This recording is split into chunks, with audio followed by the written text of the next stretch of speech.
রাজনীতিতে, এই পশ্চিমবঙ্গের রাজনীতিতে তারা জিতবে, তাই এই যাত্রা চলছে। ধর্ম হোক, জাত হোক, শেষ কথা বলে পেটের খিদে। বামপন্থীরা পেটের খিদের কারণ, পেটের খিদে না মেটা আর পেটের খিদে কিভাবে মিটবে তার কথা বলছে। ধর্ম নিয়ে কোনো কথা তারা বলছে না। পাশাপাশি হুমায়ুন কবির তাদের দলে যোগদান প্রসঙ্গে জানতে চায়, তিনি এই প্রশ্নের কোনো মন্তব্য করতে চাননি। 100 দিনের কাজ, 200 দিনের কাজ সব হবে কিনা, জিনিসপত্রের দাম কমবে কিনা, এটাই আমাদের মূল বক্তব্য। সিপিএমের বাংলা বাঁচাও কর্মসূচিতে নিমতলা বাজারে এসে মন্তব্য ভারতের গণতান্ত্রিক যুব ফেডারেশন পশ্চিমবঙ্গ রাজ্য কমিটির সম্পাদক মীনাক্ষী মুখার্জি। সিপিএমের তরফে বাংলা বাঁচাও যাত্রা রাজ্যের প্রতিটি কোণায় পৌঁছাচ্ছে, সেই মতন এদিন শুক্রবার হেমাদপুর মোড় থেকে কুসুমগ্রাম পর্যন্ত বাইক র্যালি অনুষ্ঠিত হয়।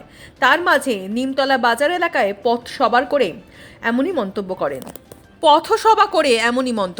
ধর্ম নিয়ে রাজনীতি, এই বামপন্থা এই রাজনীতিকে কিভাবে দেখছে? রুটি রুজি রাজনীতি দিয়ে দেখছে। ধর্ম হোক, জাত হোক, শেষ কথা বলে পেটের খিদে। বামপন্থীরা মানুষের পেটের খিদের কারণ, পেটের খিদে না মেটা আর খিদে কি করে মিটবে তার রাস্তা বলছে। হুমায়ুন কবির বলছে আপনাদের সাথে আমার কিচ্ছু বলার নেই, আমরা ওই ইস্যুতে যাবই না, আমি ওই ইস্যুতে যাবই না। 100 দিনের কাজের দাম কারা দেবে, 200 দিন হবে কিনা, জিনিসপত্রের দাম কমবে কিনা, আমাদের কথাই। মন্দির মসজিদে সিপিআইএম নেই।